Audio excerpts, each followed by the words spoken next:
अस्सलामुअलैकुम। मेरा नाम है हाना और आज हम अपने बायोस्टैट सीरीज का जो नेक्स्ट टॉपिक पे जा रहे हैं वो है हमारा बायसेस एंड स्टडी एरर्स। तो ये टॉपिक बहुत ज़्यादा इम्पोर्टेंट है, बहुत ज़्यादा क्वेश्चंस आते हैं इस टॉपिक से। तो इस टॉपिक की हमने अंडरस्टैंडिंग लेनी है आज।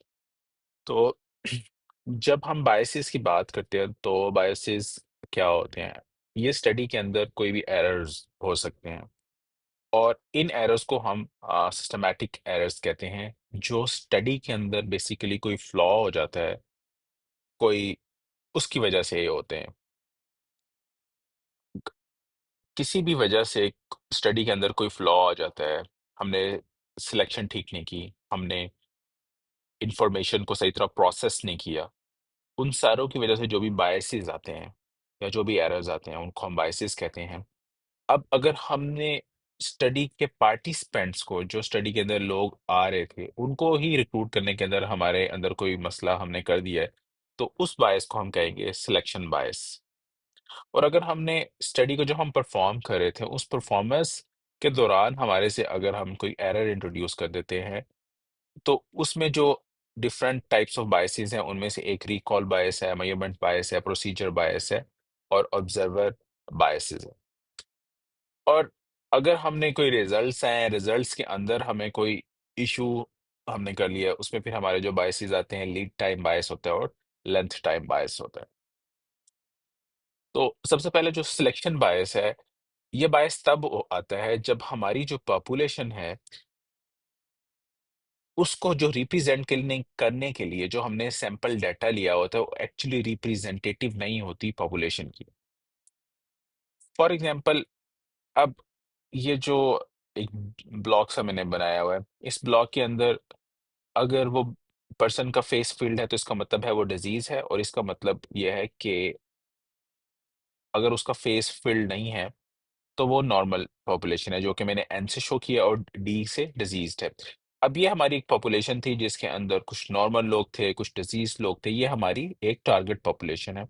अब हम इस टारगेट पॉपुलेशन पे अपनी स्टडी कर रहे हैं। अब अगर हमने एक ऐसा सैंपल डाटा लेना है जो ट्रूली रिप्रेजेंट करे पॉपुलेशन को, तो हमारे ख्याल से जो रिप्रेजेंटेटिव हमारा सैंपल पॉपुलेशन बनेगी, वो हमारी ये बनेगी जो मैंने साइड पे एरो से दिखाई हुई है कि वो असल में रिप्रेजेंटेटिव होगी।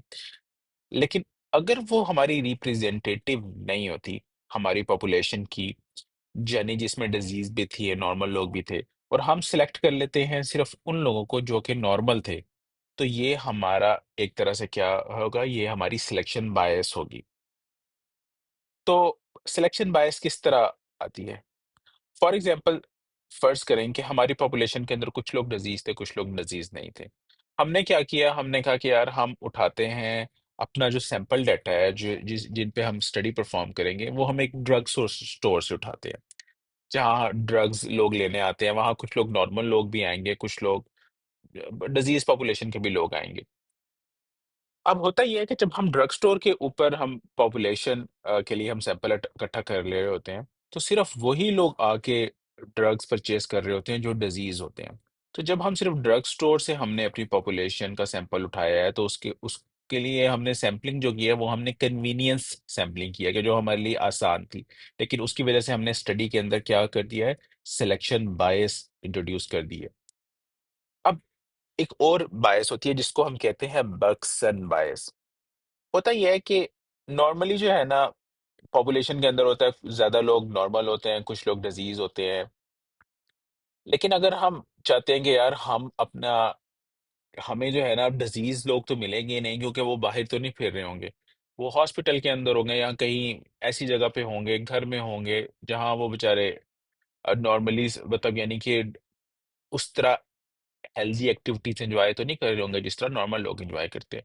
तो क्यों ना हम हॉस्पिटल से जाके अपना पॉपुलेशन का डाटा उठा लेते हैं। अब हॉस्पिटल में जब हम जाते हैं, तो हम जब जाते हैं तो वहाँ हॉस्पिटल में क्या होता है, पॉपुलेशन से ज्यादा डिजीज लोग होते हैं।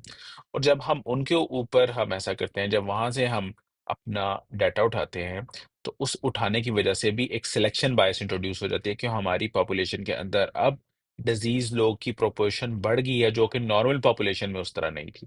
तो उसमें जो हमारी बायस इंट्रोड्यूस होती है, हम उसको क्या कहते हैं, बक्सन बायस। तो मैंने इसको इस तरह याद किया होता है कि बक्सन हॉस्पिटल है और उसमें स्टडी करने से आपको वो बायस मिल जाती है। एक सिली सा वे था उसको याद करने के लिए। अब एक इसी तरह करके एक और बायस होती है, उस बायस में क्या होता है कि जब आपने स्टडी उठाई है और उसमें आपने कुछ हेल्दी लोग लिए हैं, कुछ जो हेल्दी लोग नहीं थे वो लिए हैं। अब आपने उनको 5 इयर्स तक फॉलो किया है, तो उनमें से कुछ लोग या डिजीज़्ड हो गए हैं या वो खुद ही स्टडी छोड़ के चले गए कि हमने वो स्टडी में पार्टिसिपेट नहीं करना।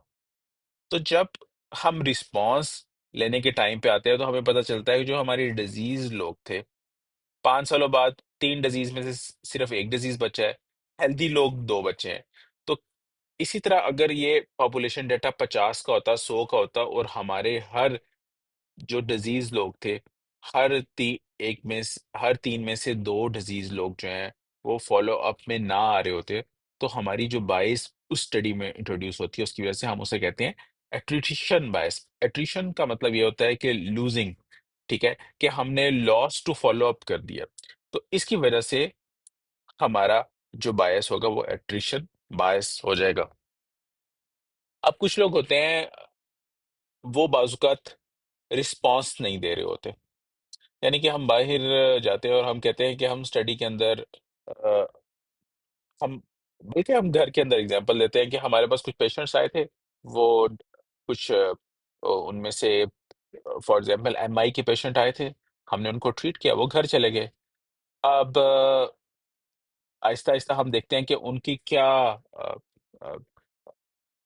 लॉन्ग टर्म इफ़ेक्ट हुआ है एमआई का? क्या उनको कोई आगे फर्दर कंजेस्टिव हार्ट फेलियर की तरफ चले गए हैं? कोई मरमर उनका डेवलप हुआ है?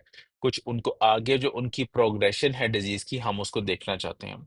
हम क्या करते हैं कि हम सेटअप करते हैं कि हम उनको 3 मंथ्स बाद फ़ोन कॉल करेंगे।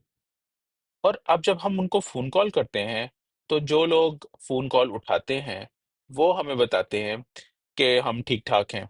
और हम अपने हिसाब से लगा लेते हैं कि एमआई के बाद बहुत सारे लोग, हमारे 80% लोग ठीक थे, बाकी 20% लोगों ने फ़ोन ही नहीं उठाया, तो हो सकता है वो ठीक हो सकता है वो ना हो। अब इसको अगर हम दूसरी तरह देखें, तो इसका मतलब ये है कि जब हमने फ़ोन कॉल किया, तो जो बहुत ज़्यादा डिज़ीज़्ड लोग थे, उनके अंदर एबिलिटी नहीं थी कि वो बेचारे फ़ोन पे बात कर सकें या फ़ोन सुन सकें। या उन बहुत सारे लोग हो सकते हैं कि वो उस डिज़ीज़ प्रोसेस की वजह से एक्सपायर हो चुके हों। तो उसकी वजह से जो नॉन रिस्पॉन्स बायस ऐड हो जाता है कि जब रिस्पॉन्डर्स जो होते हैं वो रिस्पॉन्स नहीं देते, तो उसकी वजह से भी जो एक बायस ऐड हो जाता है कि जो बेचारे डिज़ीज़ लोग थे या जो हमने इफ़ेक्ट मेज़र करना था, वो इफ़ेक्ट हम कम मेज़र करते हैं क्योंकि वो बेचारे जिन लोगों पे वो इफ़ेक्ट आया होता है, वो तो इतने काबिल भी नहीं थे कि वो फ़ोन उठा सकें। तो ये हमारा हो जाएगा नॉन रिस्पॉन्स बायस। अब हमारा एक और बायस होता है जिसको हम कहते हैं प्रेवलेंस बायस या हम उसको कहते हैं नेमन बायस। तो प्रेवलेंस बायस के अंदर ये होता है कि हम सोचते हैं कि जो एमआई उन लोगों को किन लोगों को होता है, हम ये सोच रहे हैं डायबिटिक्स के अंदर वो होता है कि नहीं होता या डायबिटिक्स के बगैर होता है कि नहीं होता। तो हम डायबिटीज़ और एमआई के बारे में देख रहे हैं कि कितनी मॉर्टेलिटी होती है।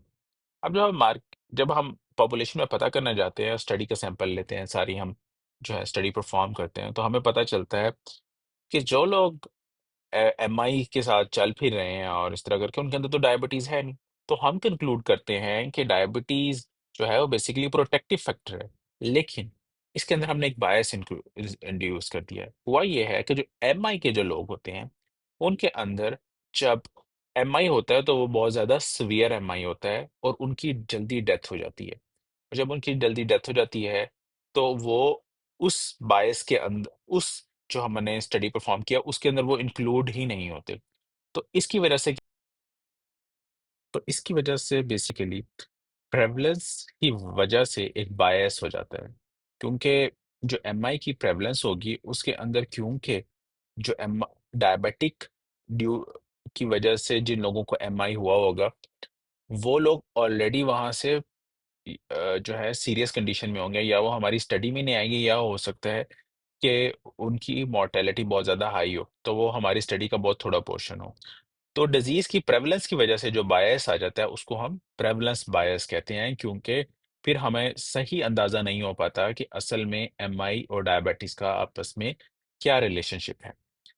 और इसका नाम फिर दूसरा नाम है नेमैन बायस, ठीक है? तो आपने प्रेवलेंस से याद करना है कि प्रेवलेंस की वज़ह से जो-सी डिज़ीज़ होगी, वो हमारी नेमैन बायस होगी।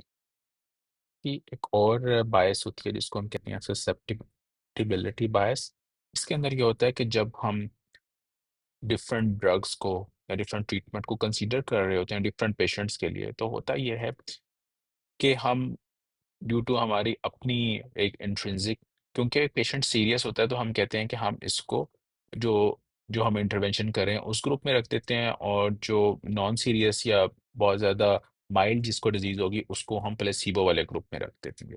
तो इस तरह वो लोग जो कि बहुत ज़्यादा जिनकी सीरियस डिजीज़ होती है उनको इंटरवेंशन मिलती रहती है, और जो जिनकी माइल्ड कंडीशन होती है उनको प्लेसिबो मिल जाता है। लेकिन इसकी वजह से हमारी स्टडी जो है वो ठीक नहीं रहती, क्योंकि हमारी स्टडी के अंदर ये होना चाहिए था कि कुछ सीवियर डिजीज़ वालों को भी इंटरवेंशन मिलनी चाहिए थी, और कुछ माइल्ड डिजीज़ को भी इंटरवेंशन मिलनी चाहिए थी। इसी तरह कुछ सीवियर लोगों को भी सीवियर डिजीज़ वालों को भी प्लेसिबो मिलना चाहिए था, और कुछ माइल्ड लोगों को भी प्लेसिबो मिलना चाहिए था। तो इस तरह जब बायस, ये वाली भी एक डिफरेंट तरह की बायस होती है जो कि सेवेरिटी ऑफ द डिजीज़ की वजह से स्टडी के अंदर इंड्यूस हो जाती है, क्योंकि जब हम सिलेक्शन कर रहे होते हैं तो हम उन लोगों को जो कि सीवियर डिजीज के साथ होते हैं उनको इंटरवेंशन वाले ग्रुप में रखना चाह रहे होते हैं, और उसकी वजह से स्टडी में बायस आ जाती है।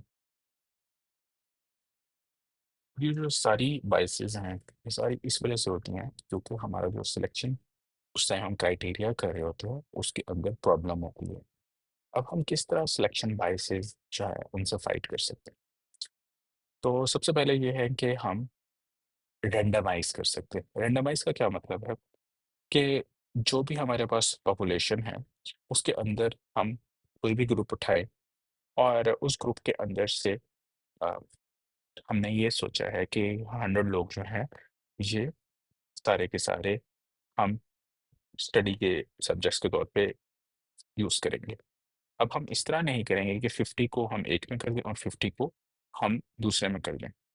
हम उनको रैंडम नंबर दे देंगे, और उसके बाद जब हम उनको रैंडम नंबर देंगे और फिर उसके बाद हम ये सोच लेंगे कि ऑड को हमने इस ग्रुप में रखना है और इवन को हमने इस ग्रुप में रखना है। इससे क्या होगा कि जो हमारे नोन और अननोन वेरिएबल्स हैं वो बराबर हो जाएंगे। इसके अलावा हम क्या कर सकते हैं कि हम कोशिश कर सकते हैं कि जो हम एक ग्रुप ले रहे हैं उसके साथ हम एक कंपैरिजन ग्रुप भी लें। यानी कि अगर हम एक ग्रुप के अंदर ट्रीटमेंट डाल रहे हैं तो दूसरा ग्रुप ऐसा होगा जिसके अंदर हम कोई ट्रीटमेंट नहीं देंगे या उसको हम स्टैंडर्ड ट्रीटमेंट देंगे। तो हम जो स्टडी परफॉर्म करते हुए बायस आता है, उनमें डिफरेंट टाइप्स ऑफ बायसेस हैं। उनमें जो सबसे पहला बायस होता है वो रिकॉल बायस होता है। ये बहुत ज़्यादा केस कंट्रोल स्टडीज़ में देखा गया है। ये होता ये है कि जब हम पेशेंट से पूछते हैं कि आपने एक्सपोज़र बहुत ज़्यादा लिया था किसी भी चीज़ का, तो जिसकी वजह से आपको एक डिज़ीज़ हुई है, या आपने कभी एक्सपोज़र लिया था उसकी वजह से डिज़ीज़ हुई है। तो जिन लोगों में डिज़ीज़ हुई होती है ना, वो ज़्यादा याद करते हैं कि हाँ, हाँ, हाँ, हमने एक्सपोज़र लिया था। हालाँकि हो सकता है कि जिन लोगों ने में डिज़ीज़ नहीं हो, उन्होंने भी एक्सपोज़र लिया हो। लेकिन क्योंकि उनको डिज़ीज़ हो जाती है, तो वो बार-बार अपने ज़हन में दोहराते रहते हैं, या बाज़ दफ़ा अपने ज़हन में बहुत ज़्यादा सोचते हैं कि हमें शायद इसी वजह से डिज़ीज़ हुई है। तो उस चीज़ को हम कहते हैं रिकॉल बायस। तो केस कंट्रोल स्टडीज़ के अंदर ये बहुत ज़्यादा कॉमन है, और इसके अंदर जितना टाइम गुज़रता रहता है एक्सपोज़र से, उतना ज़्यादा, और डिज़ीज़ के होने से उतना ज़्यादा चांस हो जाता है कि पेशेंट को रिकॉल बायस होगा। ये फ़र्ज़ करेंगे किसी पेशेंट को सीओपीडी हो जाती है, और हम उससे पूछते हैं कि आपको कितना अरसा पहले आपने सिगरेट पीना शुरू की थी? तो जिन लोगों में रिकॉल बायस होगा वो बताएंगे कि हमने बचपन से ही पी रहे हैं, हम 20 साल से पी रहे हैं। और जिन लोगों में रिकॉल, जो दूसरे लोगों का जिन्होंने सीओपीडी नहीं होगा, तो वो बता रहे होंगे हम 10 साल से सिगरेट पी रहे हैं, हम 15 साल से सिगरेट पी रहे हैं। तो वो बहुत फोकस करते हैं अपनी इस एक्सपोजर पे, और जब वो जो डिजीज हो जाती है जिन लोगों को बहुत ज़्यादा फोकस करते हैं, तो उसकी वजह से एक स्टडी के अंदर बायस आ जाता है, उसको हम कहते हैं रिकॉल बायस।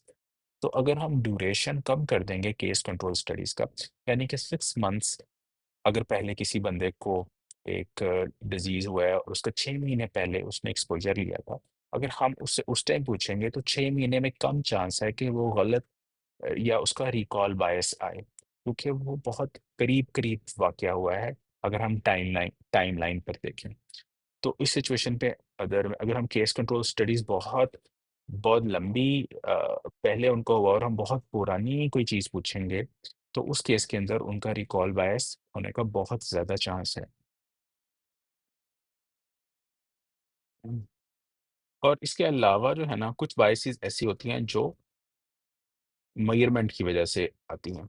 मतलब हमने कोई ऐसा स्केल रखा है अपनी स्टडी के अंदर जो जिसके अंदर प्रॉब्लम है, तो उसकी वज़ह से भी मेज़रिंग करने के अंदर भी चीज़ों के अंदर प्रॉब्लम आ जाता है।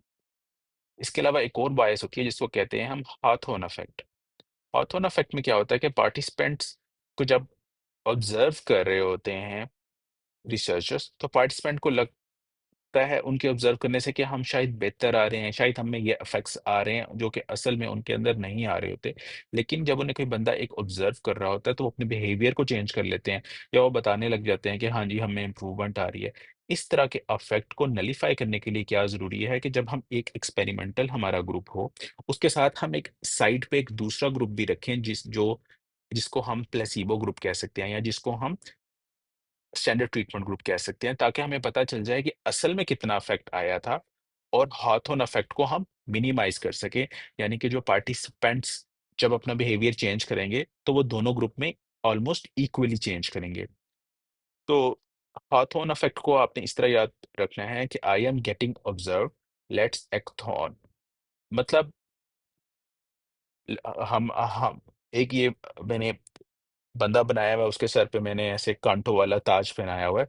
थॉर्न और थ्रोन, इस दोनों को हम याद करने के लिए इस तरह रख सकते हैं कि पार्टिसिपेंट समझते हैं कि हमारे सर पे ताज पहना हुआ है, तो वो अपने बिहेवियर को बड़ा चेंज कर लेते हैं और कांटों वाला उनके सर के ऊपर जो है ना एक ताज पड़ा हुआ है, तो जिसकी वज़ह से वो अपने आप को बड़ा किंग समझना शुरू कर देते हैं।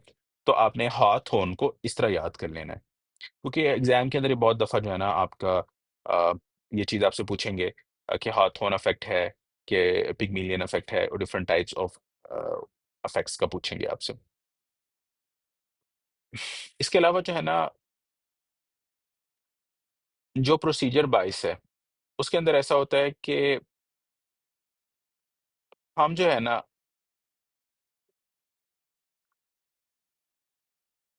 दोनों जो ग्रुप्स हैं, एक प्ल समझ लें कि स्टैंडर्ड ग्रुप है जिसको स्टैंडर्ड ट्रीटमेंट मिल रही है और एक वो ग्रुप है जिसमें हम जो अपनी ड्रग दे रहे हैं, उसको वो ट्रीटमेंट मिल रही है।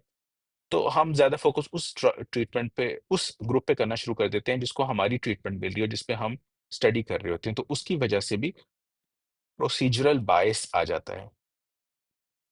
और अगर रिसर्चर ही इस बात पे यकीन करना शुरू कर दे कि यार मेरे इस इंटरवेंशन में पेशेंट्स पे ज़्यादा इफ़ेक्ट आ रहा है या पेशेंट्स जो है ना वो ज़्यादा बेहतर हो रहे हैं as compare to standard treatment, तो उसके बिलीव से, रिसर्चर के अपने बिलीव से जो चेंज आता है स्टडी के अंदर या बायस जो आता है, उसको हम कहते हैं ऑब्जर्वर एक्सपेक्टेंसी बायस या हम उसको कहते हैं पिग्मेलियन बायस।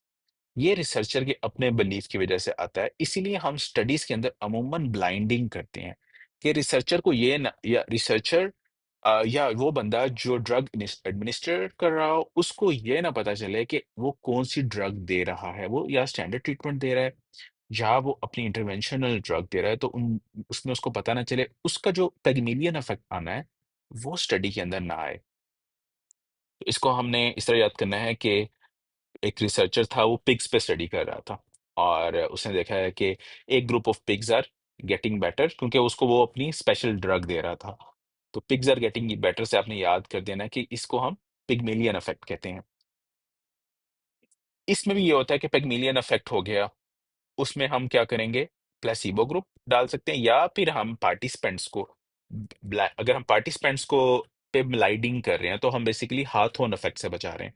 अगर हम जो एडमिनिस्ट्रेटर्स हैं उस रिसर्च के या रिसर्चर्स को हम ब्लाइंड कर रहे हैं कि उन्हें पता ना चले कि वो या तो इंटरवेंशन ग्रुप में जा रहे हैं या स्टैंडर्ड ट्रीटमेंट वाले ग्रुप में जा रहे हैं, तो उस चीज़ को जब हम मास्क कर देते हैं रिसर्चर के पॉइंट ऑफ व्यू से, तो उसकी वजह से जिस इफेक्ट को हम मिनिमाइज़ करते हैं, हम उसे कहते हैं पिगमिलियन इफेक्ट को हम मिनिमाइज़ कर रहे हैं, ठीक है? इसके अलावा कुछ हम बायसेस ऐसी होती हैं कि जब हमारे पास रिजल्ट्स आते हैं, उसकी इंटरप्रिटेशन के अंदर हमें प्रॉब्लम हो जाता है। फॉर एग्ज़ाम्पल एक डिज़ीज़ है, ठीक है? उस डिज़ीज़ को डायग्नोज़ करने के लिए हमने ए एक न्यू टेस्ट बनाया है। अब न्यू टेस्ट क्या करता है, वो डायग्नोज़ कर लेता है जल्दी डिज़ीज़ को। फॉर एग्ज़ाम्पल ये ऊपर वाली जो आप लाइन पे देखें कि डिज़ीज़ जो है ना, जो हमारा पुराना टेस्ट था, वो 2025 में डायग्नोज़ करी थी एक डिज़ीज़ को, और उस डिज़ीज़ को जब 2 सालों बाद हम देखते थे, तो पेशेंट की डेथ हो जाती थी 2027 के अंदर, ठीक है? अब जो हमारा न्यू टेस्ट आया, उस टेस्ट ने क्या किया है कि डिज़ीज़ को जल्दी डायग्नोज़ करना शुरू कर दिया, ठीक है? जब उसने जल्दी डायग्नोज़ करना शुरू कर दिया है, तो उसने डायग्नोज़ कर लिया 2023 के अंदर। तो ये बेसिकली क्या हुआ है कि टाइम में उसने पहले डायग्नोज़ कर लिया है। अब हमें अच्छा लगेगा कि एक जो टेस्ट था पहले 2025 में डायग्नोज़ करा, उससे 2 साल पहले डायग्नोज़ कर दिया, तो हो सकता है हम कोई ऐसी इंटरवेंशन कर दें, हम कोई ऐसी सर्जरी कर दें, कोई ऐसी ट्रीटमेंट दे दें जिसकी वजह से पेशेंट जो है उसकी लाइफ़ बेहतर हो जाए, वो ज जल्दी एक्सपायर ना हो या उसकी लाइफ़ हम प्रोलॉन्ग कर सकें। और हम कहते हैं ओके, हमने 2023 के अंदर किया है और उसकी डेथ हो रही है 2027 के अंदर। अब हमें लग रहा है कि हमने पेशेंट को 4 इयर्स से 4 इयर्स हमारी इम्प्रूव हुए हैं। पहले जो पेशेंट 2 सालों में उनकी डेथ हो रही थी, अब हमारी डायग्नोसिस के बाद 4 इयर्स के अंदर डेथ हो रही है। लेकिन हुआ क्या है? असल में ये हुआ है कि जो डायग्नोसिस 2025 में हो रही थी, उसको टाइम ज़्यादा दे दिया है, और उसकी वजह से क्या हो रहा है कि लीडिंग टाइम होने की वजह से डायग्नोसिस अर्ली हो रही है, लेकिन पेशेंट की एट द एंड मॉर्टेलिटी पे, उसकी ट्रीटमेंट पे और उसकी लॉन्गेविटी पे, लाइफ की कोई फ़र्क नहीं आ रहा।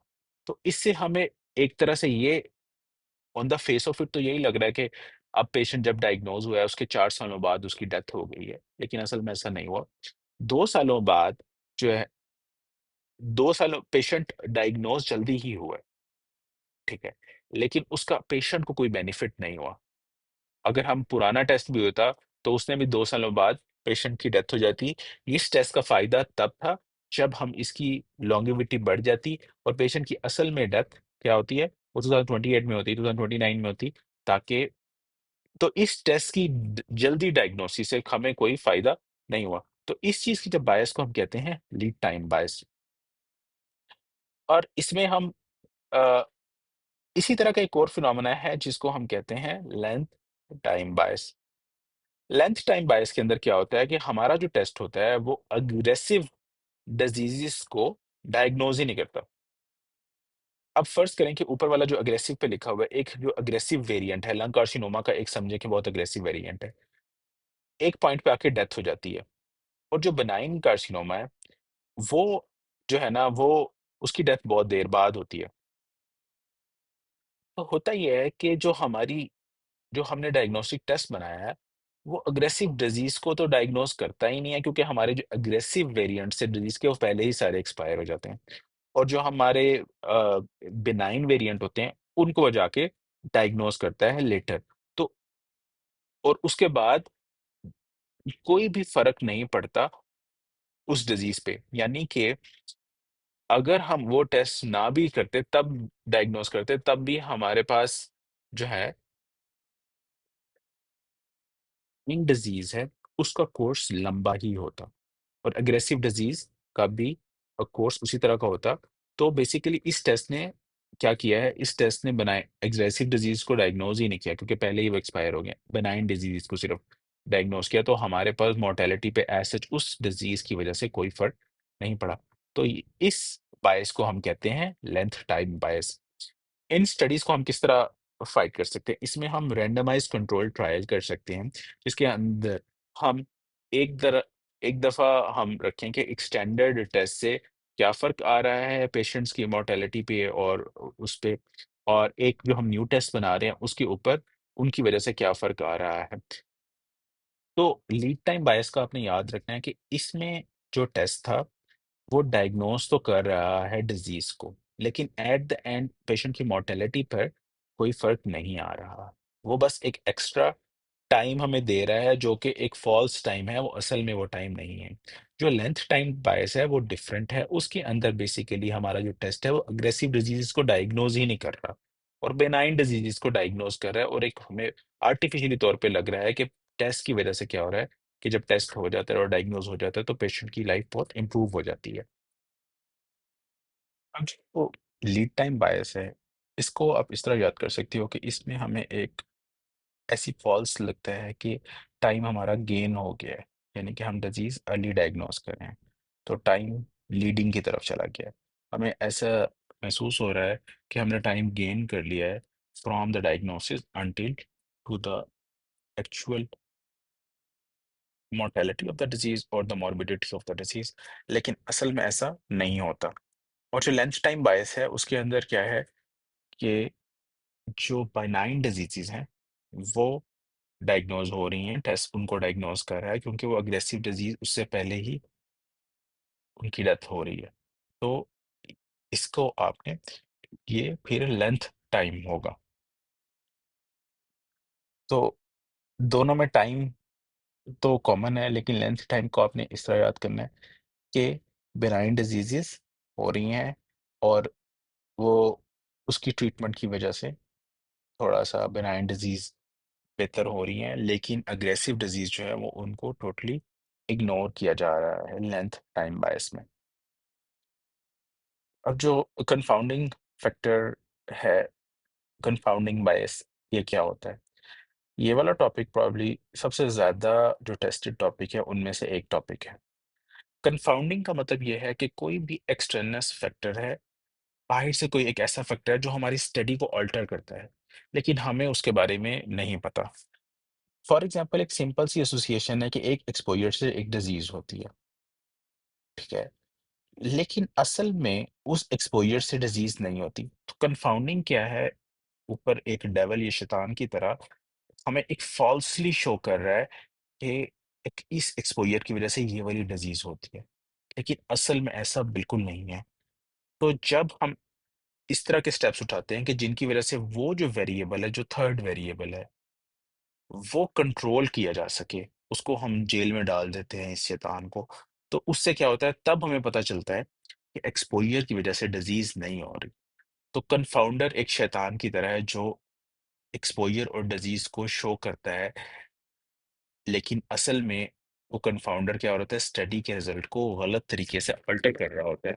हमें एक फ़ॉल्स एसोसिएशन शो करता है, और जब हम उसको कंट्रोल कर लेते हैं तो हमें पता चल जाता है कि ये जो वेरिएबल है, अगर हम इसको कंट्रोल कर लें स्टडी में, तो इन दोनों चीज़ों का एक्सपोज़र और डिज़ीज़ में कोई भी एसोसिएशन नहीं है। कंट्रोल करने का क्या मतलब है?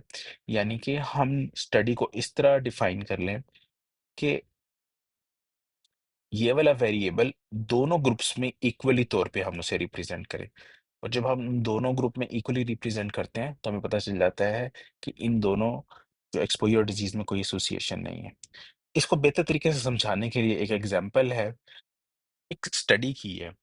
उस स्टडी के अंदर ये हुआ है कि हमने बेसिकली देखा है कि जो लोग टीवी देखते हैं या जो लोग टीवी नहीं देखते, वो फेल होते हैं कि नहीं होते। तो हमारी स्टडी के मुताबिक ये हमें पता चला है कि जो भी लोग टीवी ज़्यादा देखते हैं, वो फेल हो जाते हैं, ठीक है? यहाँ तक बात समझ आ जाती है। लेकिन ये स्टडी का रिज़ल्ट ठीक नहीं था क्योंकि एक कन्फाउंडर था। हुआ ये है कि जौन-सा लोग ज़्यादा टीवी देख रहे थे, वो बेसिकली स्टडी भी कम करते हैं। जब वो स्टडी कम करते हैं तो उनमें फेल होने का चांस ज़्यादा हो जाता है। लेकिन हमारी स्टडी ने ये शो किया है कि जो लोग टीवी ज़्यादा देखते हैं, वो फेल हो जाते हैं। लेकिन असल में मसला ये है कि एक फैक्टर ऐसा है, जो लोग स्टडी कम करते हैं, वो वही लोग होते हैं उनमें मोस्टली जो कि टीवी ज़्यादा देखते हैं। तो ये एक फ़ॉल्स एसोसिएशन बन गई है टीवी देखने की फेल होने के साथ। तो उस सिचुएशन के अंदर जब हम इस स्टडी लेस करने वाले को ग्रुप को कंट्रोल कर लेते हैं, तो हमें पता चलता है कि टीवी देखने का फेल होने के साथ कोई लिंक नहीं है। वो हम किस तरह कंट्रोल करते हैं? हम इस तरह कंट्रोल करते हैं कि जो लोग भी फेल हुए हैं, या जो लोग भी टीवी कम देखते हैं या ज़्यादा देखते हैं, हमने उनको इस तरह करके ग्रुपिंग करनी है कि हम देखें कि जो टीवी देखने वाले लोग हैं, उनको भी हम स्टडी ज़्यादा करने वाले या स्टडी लेस करने वाले ग्रुप में डिवाइड करना है। और जो कम टीवी देखते हैं, हम उनको भी स्टडी ज़्यादा करने वाले और स्टडी लेस करने वाले में डिवाइड करना है। यानी कि हमने इस कंफाउंडर को कंट्रोल करने के लिए अब हमने 2 ग्रुप्स बना दिए हैं, स्टडी लेस करने के हिसाब से, और टोटल ग्रुप्स हमारे 4 ग्रुप्स बन गए। और हमने जब फिर उनकी एसोसिएशन देखी है, तो उस एसोसिएशन से हमें पता चला है कि ऐसी कोई पॉसिबिलिटी नहीं है कि टीवी देखने से लोग फेल हो जाते हैं।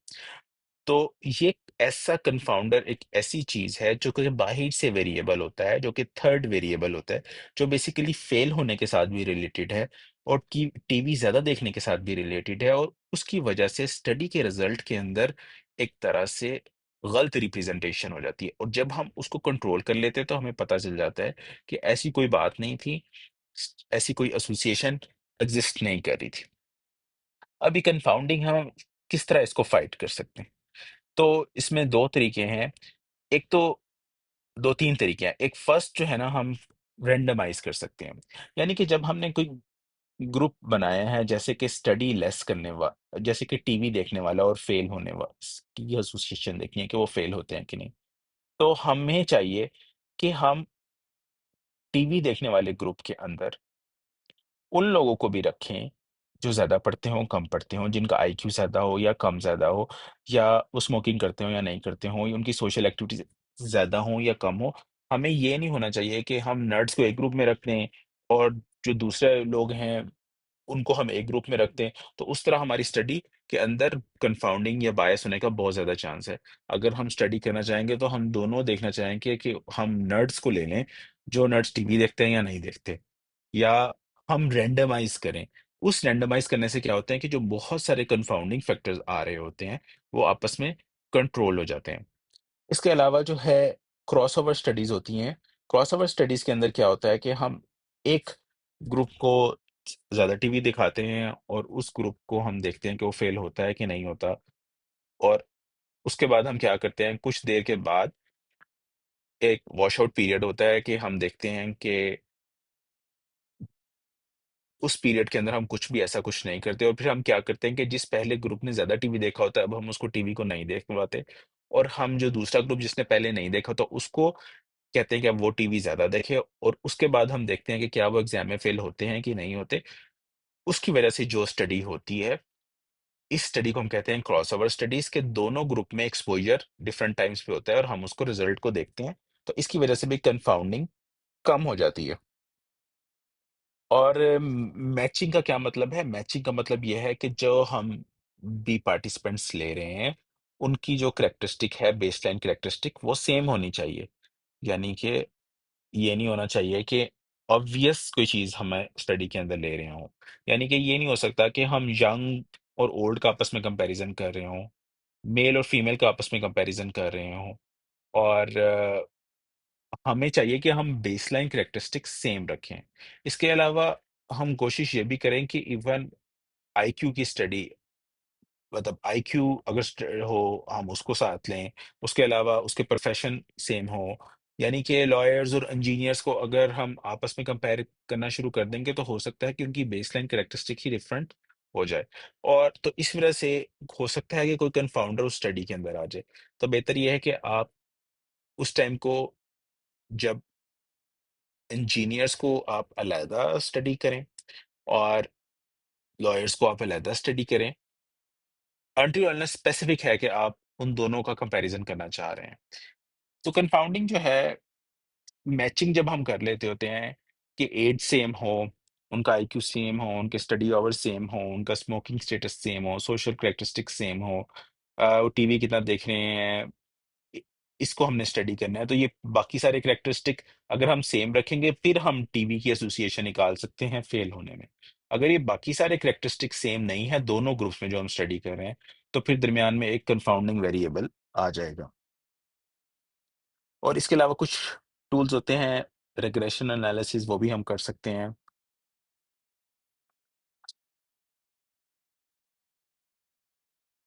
रिग्रेशन एनालिसिस में बेसिकली सिंपल ये बात समझने की ज़रूरत है कि एक प्लॉट लाइन होती है, उसपे हम डिफरेंट प्लॉट्स जो है ना डेटा पॉइंट्स के हम देखते हैं और हम फिर उसको ऑब्ज़र्व करते हैं कि उनमें क्या कितना डिफ़रेंस है, ज़्यादा डिफ़रेंस तो नहीं है या कम डिफ़रेंस तो नहीं है। एक चीज़ जो रह गई थी वो रिस्ट्रिक्शन थी। तो रिस्ट्रिक्शन का मतलब ये है कि जब हम अपने पार्टिसिपेंट चूज़ कर रहे होते हैं, तो हम उनके कैरेक्टरिस्टिक्स मैच करने के लिए अपने आप को रिस्ट्रिक्ट कर लेते हैं कि जो उनकी क्वालिटीज़ हैं वो सिमिलर हों, ताकि कंफाउंडिंग जो है वो कम हो जाए।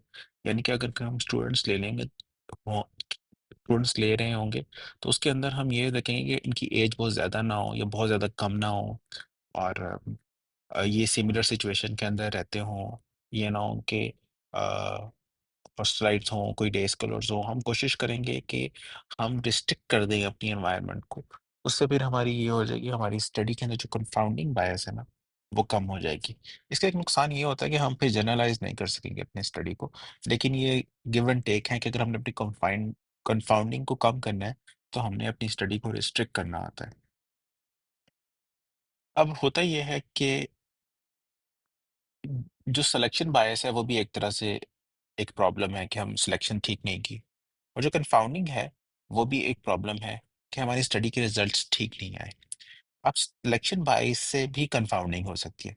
इस तरह बहुत ज़्यादा कन्फ्यूजन रहती है कि जब भी एक स्टडी के अंदर प्रॉब्लम आ रहा है, तो किस लेवल पे प्रॉब्लम आ रहा है? क्या वो सिलेक्शन बायस की वजह से है या फिर वो कंफाउंडिंग बायस की वजह से है?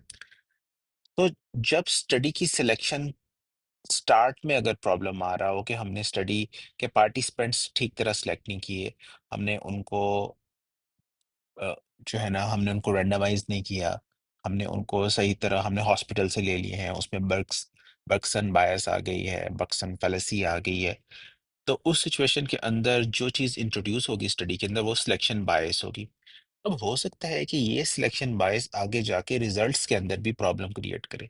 जब ये रिजल्ट्स के अंदर प्रॉब्लम क्रिएट करेगी, तो उसकी वजह से वहाँ जो प्रॉब्लम क्रिएट होगा रिजल्ट्स में, वहाँ उस प्रॉब्लम में जो एक थर्ड वेरिएबल दोनों वेरिएबल्स के दरमियान एक फॉल्स एसोसिएशन शो कर देगा, वो होगा कंफाउंडिंग बायस। तो ये दोनों डिफरेंट प्रॉब्लम्स हैं। सिलेक्शन बायस ये इस चीज़ को बताती है कि हमने स्टडी के पार्टिसिपेंट्स को किस तरह चूज किया, और अगर रिजल्ट्स के अंदर कोई एक वेरिएबल है जो दोनों एक्सपोजर या रिजल्ट की वजह से कंफाउंडिंग कर रहा है, तो वो एक कंफाउंडिंग बायस क्रिएट करेगा। तो इसके अलावा जो सिलेक्शन सॉरी इसके अलावा अगर कंफाउंडिंग बायस से रिलेटेड कोई चीज़ है, तो वो हमारी है अफेक्ट मॉडिफिकेशन। तो अफेक्ट मॉडिफिकेशन के अंदर क्या होता है कि एक तीसरा वेरिएबल होता है सेम कंफाउंडिंग की तरह, लेकिन ये डिफरेंट आउटकम्स लेके आता है एक सब ग्रुप के अंदर। मतलब इसके अंदर जो एसोसिएशन होती है वो रियलिटी के अंदर एसोसिएशन होती है, क्योंकि कंफाउंडिंग के अंदर वो एक बायस है, लेकिन इफेक्ट मॉडिफिकेशन एक रियल जो है फिनोमेना होता है। और जब हम उसको स्टडी करते हैं, यानी कि हम जब सब एनालिसिस करते हैं, स्ट्रेटिफाइड एनालिसिस करते हैं, तो हमें पता चलता है कि एक्चुअल जो रिस्पॉन्स है वो स्ट्रॉन्गर वीकर या उस स्पेसिफिक अफेक्ट की वजह से हो जाता है। फॉर एग्जांपल एक्सपोजर और कंडीशन। एक्सपोजर की वजह से एक कंडीशन होती है। अब हम स्टडी करते हैं पार्टिसिपेंट्स को और हम देखते हैं कि जो लोग स्टडी करते हैं या पढ़ाई करते हैं, अगर वो कुछ घंटे पढ़ाई करते हैं तो वो टॉपर्स बन जाते हैं, यानी उनका 80th परसेंटाइल से ज्यादा मार्क्स आ जाते हैं, उनको हम टॉपर्स कंसीडर करते हैं। यानी कि अगर एक बच्चा 6 घंटे पढ़ रहा है, तो हम हमारी स्टडी के मुताबिक वो फिर टॉपर बन जाता है, वो 80th परसेंटाइल के अंदर आ रहा होता है। ये स्टडी हमने कंक्लूड किस तरह किया है कि हमने 2 ग्रुप्स लिए हैं, और 2 ग्रुप्स के अंदर हमने देखा कुछ लोग 6 घंटे या 8 घंटे से ज्यादा पढ़ते हैं, कुछ लोग कम पढ़ते हैं, और हम देख रहे हैं कि जो लोग 6 या 8 घंटे से ज्यादा पढ़ते हैं वो लोग बेसिकली टॉपर्स बन जाते हैं, और जो 6 से 8 घंटे कम पढ़ते हैं वो टॉपर्स नहीं बनते। तो हमारी स्टडी ने एंड पे ये रिजल्ट निकाला कि स्टडी से जो लोग 6 या 8 घंटे पढ़ते हैं वो टॉपर्स बन जाते हैं, या वो 80th परसेंटाइल से अब उनका मार्क्स आते हैं। अब हम देखते हैं कि हम ऐसा करते हैं कि हम सब एनालिसिस कर लेते हैं। तो हमने जब टॉपर्स वाले ग्रुप में जो लोग ज्यादा स्टडी कर रहे थे, सॉरी, जो लोग ज्यादा स्टडी कर रहे थे, उस वाले ग्रुप का जब हमने उनका सब एनालिसिस किया, तो हमने देखा कि जो लोग 6 से 8 घंटे पढ़ रहे थे एक्टिव रिकॉल के साथ, वो ज्यादा चांस है उनके टॉपर्स बनने का, वो ज्यादा सिग्निफिकेंट एसोसिएशन है, बजाय इसके कि जो लोग पैसिव स्टडीज या पैसिव स्टडी टेक्निक से पढ़ रहे थे, सिर्फ रीडिंग या रीडिंग कर रहे थे, रीडिंग कर रहे थे, उनकी एसोसिएशन जो है वो इतनी स्ट्रांग नहीं थी। और वो ये जो डॉट डॉट लग के एरो लगा हुआ है, इसका मतलब है कि ये एसोसिएशन बिल्कुल बहुत वीक एसोसिएशन हो गई। तो जो एक्टिव रिकॉल था वो बेसिकली ग्रुप में ये शो कर रहा है कि जो लोग 6 से 8 घंटे पढ़ते थे, उनमें से जो उनमें से जब हमने एनालिसिस किया, कुछ लोग एक्टिव रिकॉल कर रहे थे, कुछ लोग एक्टिव रिकॉल नहीं कर रहे थे। तो जो लोग एक्टिव रिकॉल कर रहे थे उनके अंदर ज्यादा चांस था कि वो टॉपर्स बने, एज कंपेयर टू वो लोग जो पैसिव रीडिंग कर रहे थे या एक्टिव रिकॉल यूज नहीं कर रहे थे।